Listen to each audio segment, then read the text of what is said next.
E a gente vai começar falando do nosso tema. Qual o tema? O tema hoje é o mal e o remédio. Talvez muitos que estejam entrando aqui não sejam espíritas. Tá tendo uma movimentação legal. E o mal e o remédio é uma das lições de O Evangelho segundo o Espiritismo. Essa passagem se encontra precisamente no capítulo 5 de O Evangelho e ela é atribuída a Santo Agostinho. Então, existem muitos espíritos que dão suas mensagens.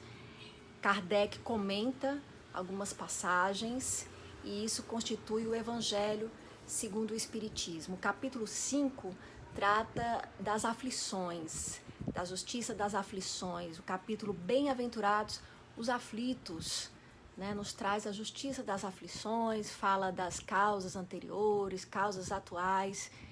É um capítulo muito rico do Evangelho. E olha, acabo de me lembrar que esse foi o primeiro capítulo que eu abordei na minha primeira palestra. A primeira palestra que eu dei quando eu tinha 16 anos. O meu pai me sugeriu que eu falasse justamente desse tema das aflições, de bem-aventurados os aflitos. E aqui a minha primeira palestra na live aqui do JEP também tem esse tema. Pois bem, esse capítulo versa, como o nome diz, sobre o sofrimento e os males que atormentam, né, que assustam o mundo. Então é disso que a gente vai tratar hoje. O Evangelho segundo o Espiritismo, para quem não conhece a doutrina espírita, ou para quem está chegando agora, tem só uma afinidade faz tempo, mas nunca se aprofundou estudando, o Evangelho segundo o Espiritismo, ele não é um evangelho que pretende substituir o Evangelho de Jesus. Ele é uma livre interpretação do Evangelho de Jesus dentro de uma perspectiva espírita. Então, Allan Kardec, depois de O Livro dos Espíritos, de O Livro dos Médiuns, achou por bem trabalhar os aspectos morais do Evangelho. O Evangelho segundo o Espiritismo traz os aspectos morais da passagem de Jesus. Por que os morais? Porque eles são universais. Eles se aplicam às pessoas de qualquer religião. Então, qualquer pessoa de qualquer crença, qualquer religião, ela pode acessar as passagens morais de Jesus, os seus ensinamentos, sobretudo as bem-aventuranças e as palavras subsequentes no Sermão do Monte, que constituem o cerne da moral cristã, e se sentir tocada. Então, o Evangelho segundo o Espiritismo, na verdade, é uma interpretação do Evangelho feita segundo o Espiritismo, mas aberta a qualquer pessoa de qualquer religião, assim como essa live aqui. E quando a gente fala, né, nessa passagem, quando a gente lê essa passagem, o mal e o remédio, a gente questiona primeiramente, é levado a questionar o que é o mal. Não sei se vocês já se perguntaram, né? O que é o mal? O que realmente é o mal? Isso é uma questão filosófica antiga, é uma preocupação dos homens de muito, muito tempo já. E segundo Comte Sponville, que é um filósofo da atualidade, eu tenho aqui para mostrar para vocês, né? Dicionário de filosofia, dicionário filosófico, esse autor francês. Ele fala que o mal é o que faz mal. Né? Algumas pessoas dizem, o mal é a ausência do bem. Mas ele diz que não, que o mal é aquilo que faz mal. E faz muito sentido. Porque tem gente que diz, não existe o mal. E assim, existe o mal. Aquilo que nos causa mal. E aí a gente pega um pouco de Leibniz, que diz assim, existe o mal metafísico, que é a própria imperfeição, o mal físico, que é o sofrimento, e existe o mal moral, que é o chamado pecado. Então, a gente pode ver o mal nessas diversas formatações. Existe o mal que vem, assim, da natureza, né, as hecatombes, né, os desastres, as erupções vulcânicas, os terremotos, os maremotos. Então, são males que nos atingem e não dá para você dizer, não, isso aí não é mal. Foi o homem que fez o mal. Algumas pessoas falam assim, foi o homem que fez o mal. Vou tentar aqui, alguém está dizendo que o volume está baixo, né, mesmo estando no máximo do notebook. Vou tentar falar um pouquinho mais alto, né, mas acho que está alto aqui também. Não sei nem explicar o que possa estar acontecendo. Espero que os outros estejam escutando bem. Pois bem, mas assim, então existe realmente esse mal, né? Não é uma criação do homem. Então, a morte, a doença, nem toda doença foi uma criação do homem. O homem trouxe a doença para o mundo. Não, o mundo ele é marcado por essas transformações. Né? Então, assim, o adoecer faz parte, o morrer faz parte. Né? As despedidas, as transições, elas fazem parte do mundo. Então, existe algo que nos causa um desconforto, que nos causa... Obrigada, gente, está todo mundo escutando bem aí, né? Então, se alguém tiver sem ouvir direito, talvez seja no seu próprio recurso, né? No seu notebook ou no seu celular. Mas os demais estão escutando bem. Então, se você duvida da existência do mal, assim, é porque você não está observando o mundo. Existe um desconforto, existe um mal-estar. E vai além do mal moral, né, do que o homem gera. Tem um mal que vem, realmente nos afeta, que nos causa dor, que nos causa sofrimento. Às vezes, sofrimento físico, às vezes, talvez, sofrimento moral. E aí entra mais a participação humana. Mas, assim, quando a gente, se convence, existe o mal. A gente se pergunta, qual a origem do mal? Né? O que é que vocês acham que origina o mal? Né? Quem origina o mal é o homem, eu já falei. Tem coisas que nos afetam. O homem não é tão poderoso assim, não. Né? Acho que às vezes a gente se atribui superpoderes. Né? Então, assim, não é tanto. Então, tem coisas que nos afetam e que não foram da nossa alçada, não foi por causa da gente. Então, aqui a gente se pergunta, né? O que é que está causando esse mal? Então, Deus... tem uma frase do Comte Sponville que eu copiei aqui para dizer para vocês, né? Que é assim, interessantíssima. Deus só é inocente sob a estrita condição de não existir. Então, Comte Sponville, ele é ateu. Né? Então, ele diz, quando você olha o mal no mundo, e você pergunta, qual a origem disso? Se Deus criou tudo, Deus está na origem do mal. E se Deus originou o mal, como é que existe esse Deus? Como é que tem um Deus perfeito que origina o mal? Aí, Comte Sponville, como muitos ateus, né, que refletem, porque tem aqueles ateus só para serem do contra, mas existem os ateus que realmente pensam, refletem, observam, né, e assim, diz, Deus só é inocente sob a estrita condição de não existir. Aí o Leibniz pergunta também, se Deus existe, de onde vem o mal? E se não existe, de onde vem o bem? Porque se Deus criou tudo que existe, foi Deus que criou. Quem criou o mal? Foi Deus.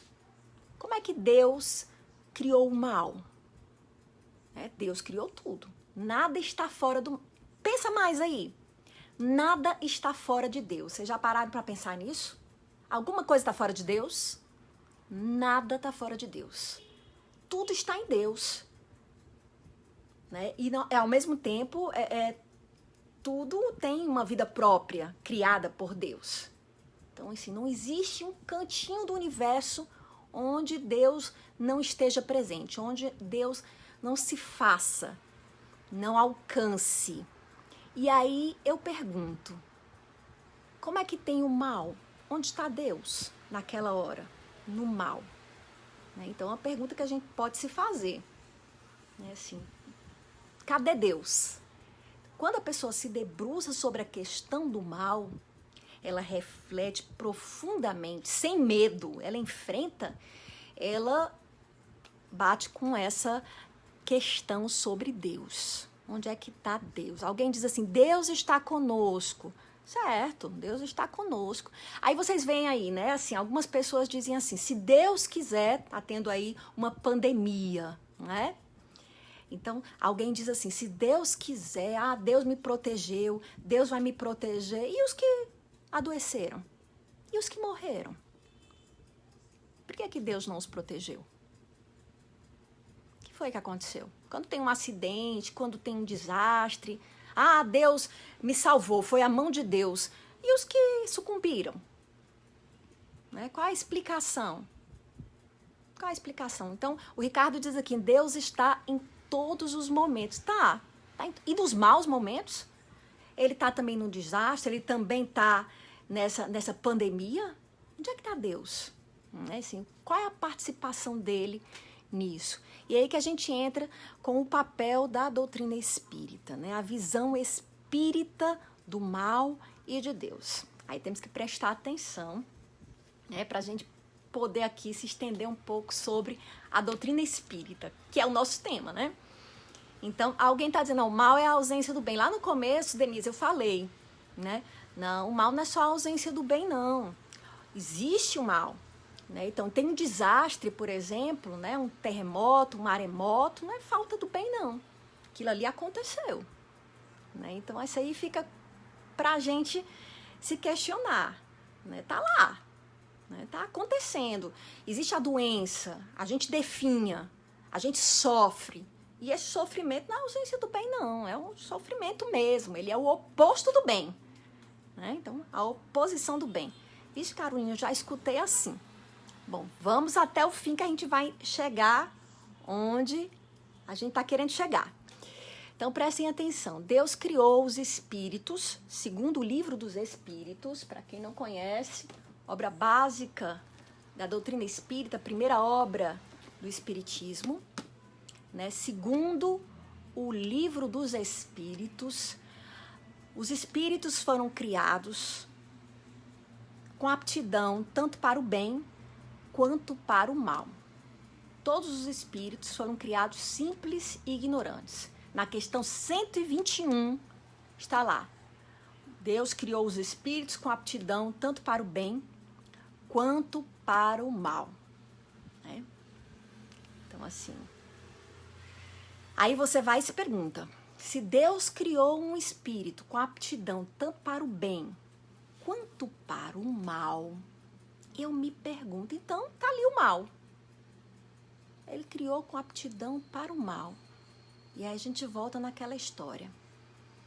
Deus criou o mal, criou o espírito com aptidão para o bem e para o mal. E aí, gente, a gente tem que aprender uma coisa chamada interpretação. Nós temos que interpretar. Tem uma passagem na Bíblia que diz assim, a letra mata, o espírito vivifica. A gente tem que buscar que está por detrás daquela colocação.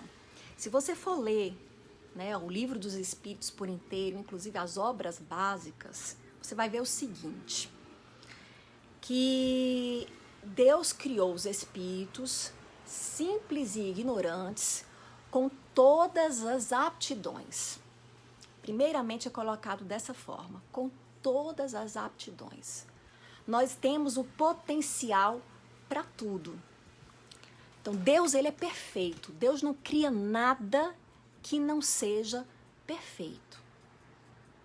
E Deus criou os espíritos. Ué, mas tem um monte de gente... Preste atenção, para quem não sabe, segundo a doutrina espírita, nós todos somos espíritos, certo? Não é só aqueles que estão do lado de lá, não. Eu e você somos espíritos, tá bom? Então, assim, Deus criou todos nós, com todas as aptidões. Mas, Carolina, tem gente ruim no mundo. Deus criou essa pessoa com essas aptidões. Essa pessoa má, que você está chamando de má, ela também tem o bem dentro dela. E a pessoa boa também tem o mal dentro dela. Nós temos o potencial para tudo. Por isso que lá está dito com aptidão.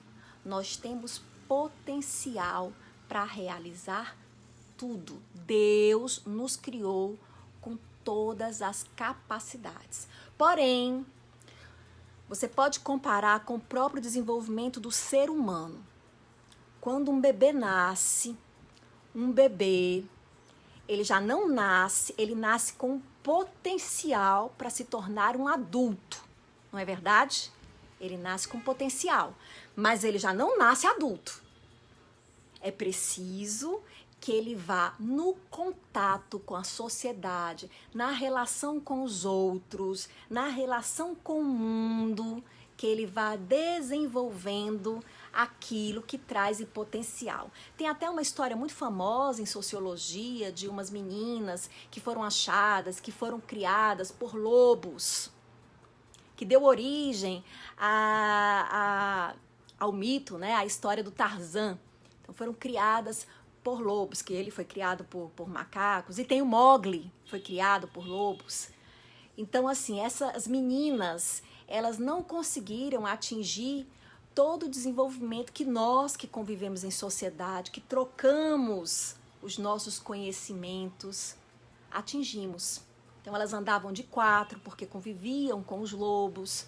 Então, é interessante isso. Isso nos mostra que nós estamos no mundo e vamos desenvolvendo nossas habilidades no contato com esse mundo. Então, o mundo influencia o nosso desenvolvimento. Então, essas meninas, elas não podiam andar sobre os pés normalmente, como qualquer um de nós? Podiam, né? Mas elas não foram convidadas, no meio em que se encontravam, a desenvolver essas habilidades, como nós somos, vendo os nossos pais, vendo os outros. Então, o que acontece? Nós, no mundo, vamos desenvolver nossas habilidades humanas.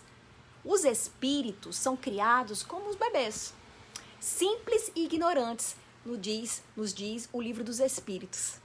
E no contato com o mundo material, através das encarnações, eles vão desenvolvendo aquilo que trazem em potência.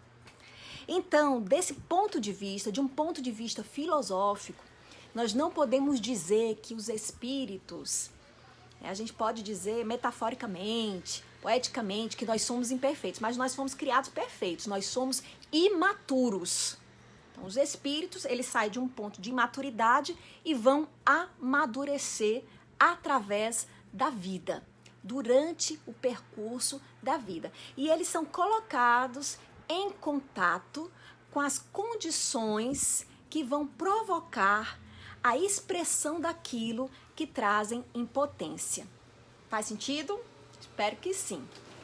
Então, a gente está no contato aqui com o mundo, desenvolvendo esses nossos potenciais. Nós que somos espíritos, segundo a doutrina espírita, diz assim, nós somos espíritos encarnados. Por isso que vocês, quando conhecem um espírita, a gente reconhece um espírita quando ele fala que alguém morreu, ele usa o termo desencarnou. Então, se alguém diz desencarnou, esse aí pelo menos simpatizante da doutrina espírita né? Porque é o termo saiu do corpo de carne, mas ele continua vivo. Eu uso a palavra morte, morreu, por uma questão de relacionamento, porque facilita a compreensão das pessoas mesmo. Mas a gente sabe que essa morte é uma transição para o mundo espiritual. Pois bem, Deus criou os espíritos, portanto, com todo esse potencial. Alguém diz assim, Deus criou os espíritos imperfeitos, mas perfectíveis. Olha, gente, Deus não cria nada imperfeito. Não me venham com esse papo, não me venham com churumelas. Deus só faz o bem, só faz coisa bem feita, ele não faz nada mal feito. Tudo que Deus faz é bem feito. Então, o espírito, no contato com o mundo, vai desenvolvendo suas habilidades. Então, ele não recebe um manual de instruções, não.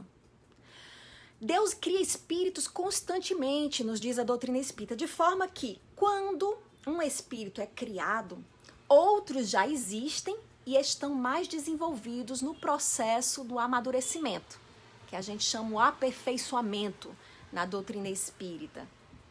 Então, nesse processo, ele nasce, ele é criado, esse espírito, e já tem outro mais adiantado.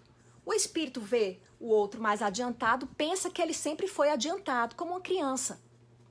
Eu me lembro da minha filha quando descobriu que eu fui criança. Ela ficou chocada. Você foi criança? Era um choque para ela saber que eu tinha sido criança, porque ela me conheceu adulta.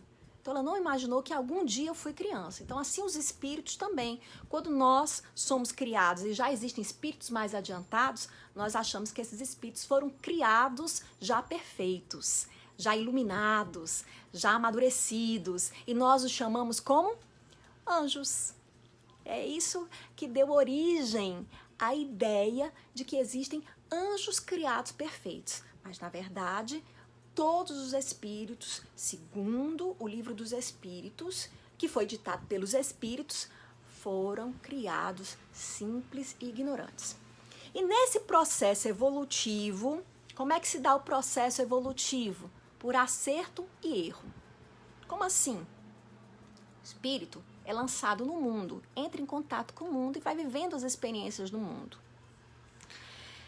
Quando ele age, ele vai começar, porque ele é dotado de inteligência, ele vai começar a perceber que a sua ação imprime resultados que retornam sobre ele próprio.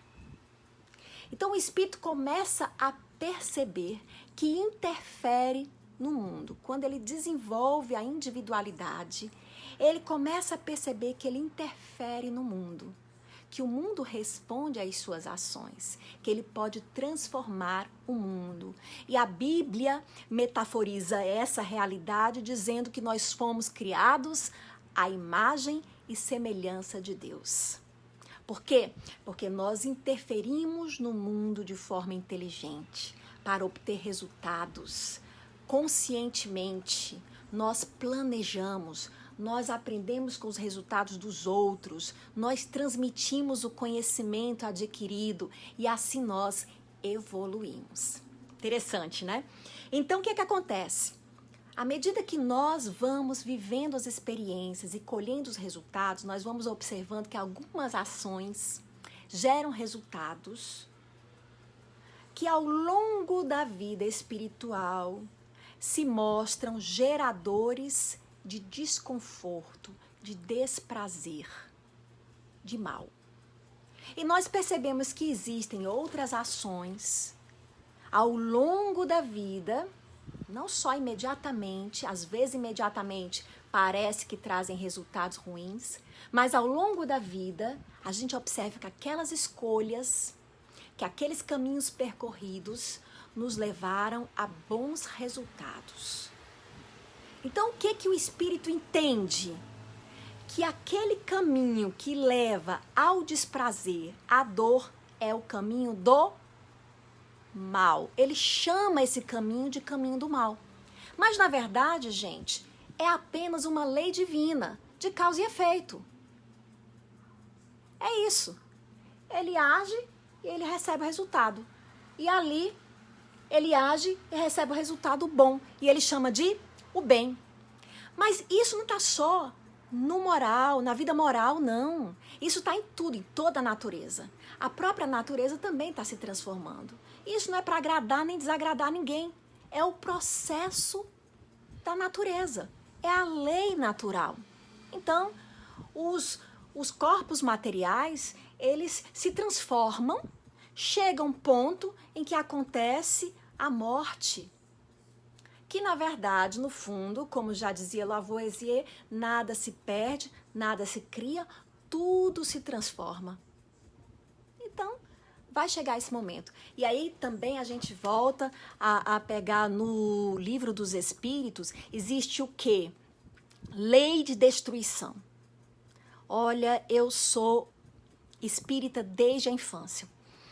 E quando eu era criança, quando eu era adolescente, eu me chocava. Como assim lei de destruição? Isso é uma lei? E é logo depois, no livro dos Espíritos, o capítulo dedicado à lei da destruição é o capítulo 6, da parte 3ª do livro dos Espíritos. Logo depois do capítulo que diz o quê? Lei de conservação. Olha que interessante.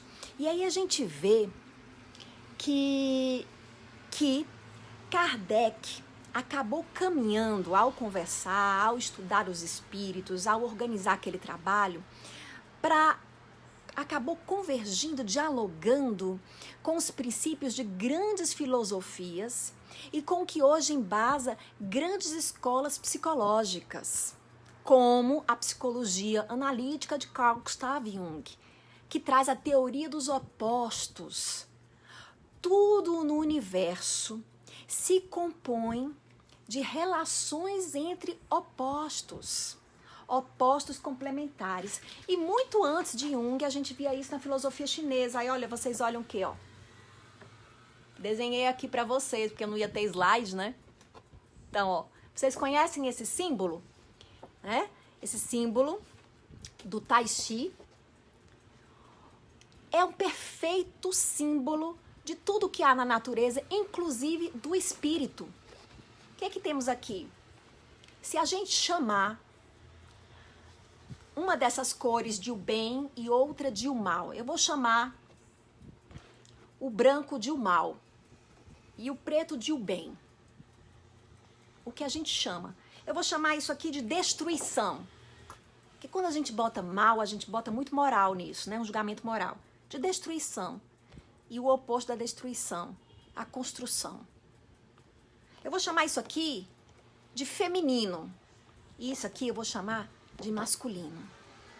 A gente tem isso em tudo. Essas oposições. O equilíbrio é isso. Olha, vejam só. Uma distribuição perfeita. Vocês veem, isso aqui é o yin e o yang, né? Yin e yang. Dentro do yin, você tem o yang. Dentro do yang, você tem o yin. E essa figura, vejam que interessantíssimo. Essa figura, ela não dá uma noção, uma percepção de movimento? Isso está em movimento, numa contínua troca, está girando. Imaginem. Isso é a natureza. Isso resume a lei de Deus. Fantástico. Pense num símbolo fantástico. O símbolo, ele serve para isso, para dizer aquilo que não cabe em palavras. Tudo na natureza está nessa oposição. Então, a destruição se opõe a essa conservação, a essa construção. Você vai vendo essa oposição. E a vida, ela é feita desse movimento. Ela é feita, como a gente diz, em ciclos. Os budistas chamam da impermanência. Tudo está em constante transição, girando e buscando fazer isso equilibradamente. Nós, espíritos, também. Então, nós trazemos em nós, lembram? Todas as aptidões. Eu trago em mim todas as aptidões. Então, não existe, por exemplo, eu hoje, essa encarnação, eu sou mulher. Eu reencarnei num corpo feminino, né? E hoje já se compreende que a pessoa pode ser mulher mesmo não reencarnando num corpo feminino, mas aí é outra palestra. Mas eu sou mulher e reencarnei no corpo feminino. Então aqui eu estou nesse corpo feminino. Dentro de mim, Jung já dizia, percebeu isso?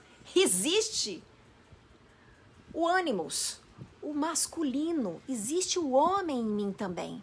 Dentro do homem, existe a mulher também. Entende? Eu estou sendo convidada nessa encarnação a exprimir mais, porque a cultura puxa isso mais de mim quando eu estou nesse corpo, determinados aspectos que são, hoje em dia, atribuídos muito ao feminino.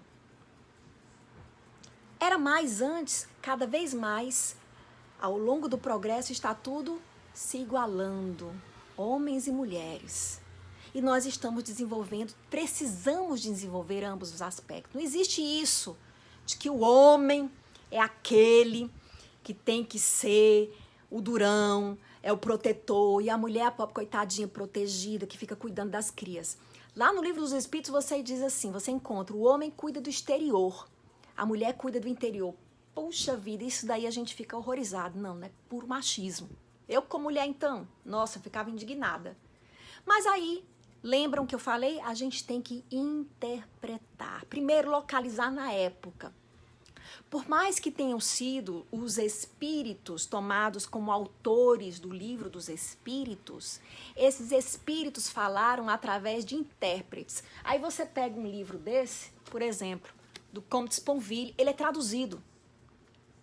Esse livro tem um tradutor. Se eu pegasse esse livro traduzido por outro tradutor, isso não acontece com o livro dele, mas, por exemplo, Jane Austen é uma autora cujas tem inúmeras traduções das obras dela.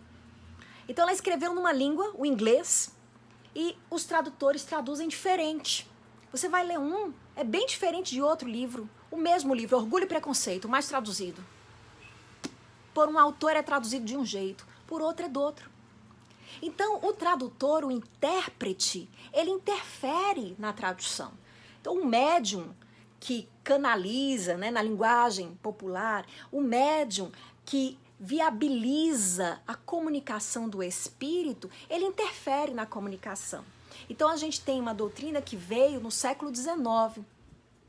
E aí se estende depois falando de aspectos que são da mulher e do homem, mas que, na verdade, o que tem em foco é o homem é exterior. Como exterior? Exterior, ele é extroversão. O homem, a ação é colocada para fora. Não é o homem, é o masculino. Não é bem o masculino, porque quando a gente fala isso, já vai para a parte biológica. A gente pensa o sexo muito biologicamente. Seria o quê? Digamos, o yang. E o feminino é o yin. Então, se você usar esses termos da filosofia chinesa, você para com a confusão homem e mulher. Eu gosto de usar, às vezes, para isso. Enfim, nós estamos no contato comum desenvolvendo os diversos aspectos, sofrendo as consequências de nossas ações.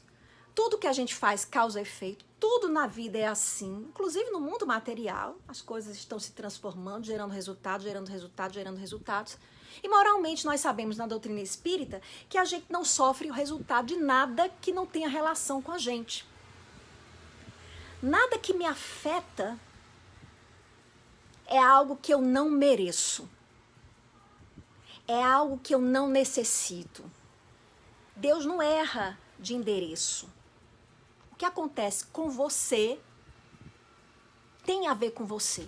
É para você mesmo. É um recadinho para você. O que acontece comigo é um recado para mim.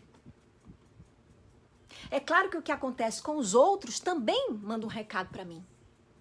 Com aqueles que eu amo, então, pá. Aí a gente entra em contato com a realidade do momento. Coronavírus. Eita, todo mundo, pá. Num primeiro momento a gente fica apavorado, eu tô com medo, tudo. Eu já ia entrando na onda, eu me lembrei, epa, eu sou espírita. Que é isso, Caroline? Você sabe, nada vai lhe acontecer que não tenha que acontecer. Eu não estou dizendo que as coisas são imutáveis, congeladas e não podem mudar, não. Eu estou dizendo que tudo que me acontece é porque vai trazer para mim algum crescimento. Aí tem os espíritas que ainda leem, interpretam, fazem uma leitura espírita muito naquele modelo de culpa e castigo. E dizem, tudo que eu passo hoje é o resultado de algo que eu fiz numa vida passada. Não só na vida passada, meu amigo, é o resultado de que você faz todos os dias, todas as horas. Você continua vivo. A lei de causa e efeito não é só da vida passada para essa vida agora, não. Nessa vida eu sou um ser atuante e eu estou agindo no mundo. Essa ação, ela reverbera em ondas que começam aqui. E podem ir até as próximas vidas. E outras ações vão sendo tomadas que vão também mexer nessa configuração. Isso é fantástico. Então a gente tem um poder transformador enorme. Então eu só recebo uma lição sobre algo que eu preciso aprender. Se eu não preciso, aquilo não chega mais em mim. Então, eu tenho uma ação, ela vai gerando resultados, e eu vou colhendo os resultados. Não é questão de culpa e castigo. Não é porque Deus está te premiando ou Deus está te punindo, não. Mania chata. Eu acho de tudo dizer. Isso é porque na vida passada você jogou chiclete na cruz. Não, gente, é uma visão de Deus. E olha só, você acha, não, isso aqui que está acontecendo com o mundo é porque o mundo, as pessoas são ruins. Aí tá. Gente, as pessoas são boas e más. E colocam isso para fora ao longo da vida delas.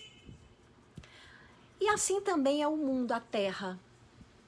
É um planeta, segundo a doutrina espírita, de provas e expiações.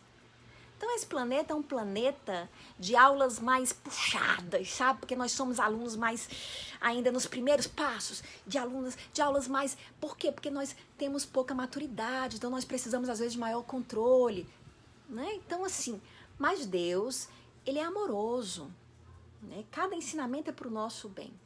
Aí diz assim, porque Deus se apiedou. Deus fez as leis são perfeitas.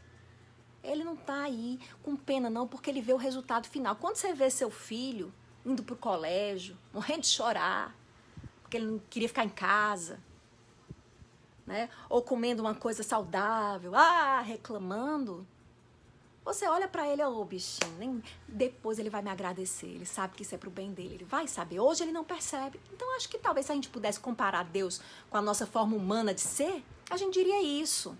Então quando nós estamos aqui padecendo, ele já nos vê na perfeição, porque para Deus não tem tempo, não tem tempo. Deus não vê o futuro, ele tá lá e tá aqui e tá lá atrás. Entendem isso? Para Deus não tem futuro, porque Deus não está sujeito ao tempo. Deus já vê o Espírito perfeito, que na sua perspectiva você ainda não é. Ele já viu, ele já vê, ele sabe. Então ele não fica, tadinho do fulano, tá morrendo. Nós passamos por isso. Esse é o processo de evolução. Aí alguém pergunta, tem a ver com o que está acontecendo com a Terra, com a passagem de prova e expiação para a regeneração? Nós estamos sempre em transição. Dizem, né, que chegou uma época, digamos que o planeta Terra está começando a entrar numa etapinha, talvez um pouco mais desenvolvida. Os planetas, as sociedades também se desenvolvem. Essa lei, ela acontece em todos os campos. Então, o que acontece? Né, assim, a humanidade, a sociedade, ela também forma, né, um chamado karma coletivo. Né? Então, nossa sociedade, eu diria... E aí eu não vou... O Marcos estava conversando comigo, meu marido, dizendo assim, Carolina, não gosto dessa história de dizer que a gente está... como é que ele falou, meu Deus? Tipo assim... sofrendo o resultado das nossas ações negligentes com a natureza, É essa nossa mania de olhar tudo como culpa e castigo. Nós estamos, o quê? Num movimento oposto. Eu acho que assim, quando a gente olha o que está acontecendo com o mundo, as pessoas estão sendo obrigadas a entrarem dentro das suas casas. E a olharem para dentro delas mesmas. Isso tem um simbolismo. Você está indo para casa. Você está entrando em casa para buscar a saúde, a sua e a do próximo. É um recado. É um entendimento para a vida. Gente, está na hora. Epa, vocês exageraram. Aí, pela necessidade do equilíbrio, a gente precisa se equilibrar. Quando você exagera numa atitude, o homem atual exagera na atitude extrovertida, a atitude oposta exagera também. Não sabe, né? Exagerou aqui, não soube controlar um pouco mais, exagera no oposto. Então nós estamos vivendo o momento do exagero no oposto. Vamos entrar. Eita, desculpem aqui um alarme. Então vamos entrar nas nossas vidas. Nós vamos mergulhar na intimidade. Eu acredito que nós estamos mergulhando na nossa intimidade. Eu não acho que assim, a humanidade está tendo um abalo, ela está tendo uma chamada de atenção, ela está percebendo, opa, existe uma vida interior, como é que eu estava cuidando? Como é que está minha casa? Como é que está minha vida? O que eu sou além do meu ganho e do meu trabalho? Então a gente está sendo convidado a isso. Nós continuaremos depois que isso passar. Eu já vejo a confusão às vezes se instalando aqui no Brasil. As pessoas brigando no meio de um caos, de uma necessidade coletiva, brigando por seus políticos, por suas questões, por suas crenças. Pelo amor de Deus, é hora da gente refletir, amar. Né? A gente olha para o mundo, tem um sofrimento acontecendo. E esse sofrimento está aqui do lado. Aí o Marcos está dizendo, pertence à lei de causa e efeito que está acontecendo aqui. Né? Então, o sofrimento ele está do lado. Ele pode bater na sua porta, ele pode entrar na sua casa. Então, a gente olha para isso, se sensibilize. E qual o remédio? A gente tem que finalizar aqui o nosso bate-papo. Qual o remédio para isso que está acontecendo? Bom, o remédio físico cabe aos cientistas encontrarem. O remédio econômico cabe às pessoas responsáveis, os políticos, os líderes, encontrarem. Claro que cada um vai fazendo o que está ao seu alcance, não fica também só esperando que os outros cuidem, para fazer, né, para se movimentar nesse momento agora. Mas o medo, a ansiedade que muita gente está despertando, que a dor costuma despertar na gente, que o mal costuma despertar na gente, o medo do sofrimento. Né? O que é que a gente tem que pensar? Com o que é que se cura? Qual o remédio? Na lição do Evangelho, a resposta é a fé. Só que fé não é uma alegação, não é uma bandeira que eu coloco e boto, amo a Deus, Deus me ama, Jesus também. Não é isso. Fé é uma compreensão de que tudo está certo. De que tudo está no controle. E que não sou eu o controlador. É Deus. Percebem? A fé é a confiança na lei da vida. Eu faço a minha parte. Eu não sou irresponsável porque tenho fé. Porque eu sei que a lei é de causa e efeito e eu estou participando disso tudo. Eu contribuo com o próximo. Eu cuido de mim nesse contexto, mas eu não me apavoro. É não me apavorar. Eu não me desespero. Eu durmo tranquila, porque eu sei que nada vai me acontecer que não tenha que acontecer, que não seja para o meu bem, que não me traga um crescimento, que não me traga uma lição, e não só a mim, mas como aos meus. Eu não tenho medo. A gente vive num mundo ansioso. Por que é que as pessoas são tão ansiosas no nosso mundo? Porque falta fé. Esse é um mundo exagerado na sua loucura pelas conquistas materiais. E vem uma pandemia que nos lembra, meu amigo, a vida é mais que isso. Olhe para o que importa. Olhe para o que faz diferença. E a gente volta para a lei de destruição. Muitas vezes, para se construir algo novo, é preciso destruir o velho, o antigo. Jesus diz, não se coloca vinho novo em odres velhos. Fantástico. Então está acontecendo uma purificação, uma limpeza, mas não porque antes estivesse sujo, é porque a gente já viveu coisa demais, às vezes precisa ser sacudida. Não é? Tudo a gente não tem que limpar? Os objetos no sujo, as nossas casas, as nossas mãos. Então nós temos que limpar as nossas almas e encher as nossas almas com fé.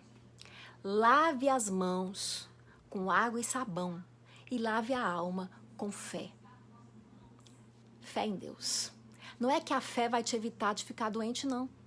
Pense aí, viu? Pode até ajudar, porque existem pesquisas que mostram como a fé contribui com a cura, com o restabelecimento diante de doenças, ok. Mas não é isso não. O que a fé te dá, meu irmão, é paz. Uma fé inabalável, ela te torna capaz de enfrentar as contrariedades em paz. E aí, pra gente ir se despedindo, encerrando, né? Porque tem uma hora que a gente acaba. Eu vou aqui ler uma poesia que eu acho que cabe para o momento atual, desse livro aqui. Esse livro tem no JEP, Cura Teu Coração, de Vanderlei Pereira, foi um trabalhador do JEP, uma pessoa de muita fé, meu pai. E eu vou ler aqui para vocês uma poesia que ele escreveu enquanto esperava um transplante de coração. Mas acho que essa poesia vale para todos nós, nesse momento que nós estamos atravessando. Misericórdia, Mestre. Senhor Jesus, Divino Redentor, sustenta-nos nas lutas deste instante. Que não nos falte a força edificante da mudança dos homens pelo amor. Em toda parte se avoluma a dor. O pranto corre farto no semblante dos homens de maneira tão chocante que o mundo está tomado pelo horror. A causa indisfarçável da tormenta está na própria mente que alimenta a fome insaciável da ambição. Misericórdia, Mestre, nos acuda, pois essa humanidade nada muda se não mudar primeiro o coração. Mudemos os nossos corações, meus irmãos. Vamos encher esses corações de fé e de amor, porque o grande remédio para a mudança do mundo é, sobretudo e especialmente, o amor. Muita paz a todos, muito obrigada e estamos juntos, cada um em seu cantinho, como pode, quem pode, nessa luta atual, e continuemos juntos na mesma vibração de amor. Não se deixem levar pelas vibrações de ódio. Não caiamos em tentação. Coloquemos amor nos nossos corações. Obrigada, gente. Beijo aí para vocês todos. Que Jesus nos abençoe. E semana que vem tem mais palestras. O JEP está com as suas atividades. Fiquem acompanhando aí. Está acontecendo lá também as atividades. São colocadas no Instagram. E até a próxima. Tchau, tchau. Obrigada aqui pela presença de todos, assim, eu vi vários nomes queridos, sintam-se todos abraçados, beijados, e esses beijos e abraços online não vão fazer mal a ninguém, que Jesus nos abençoe, muita luz.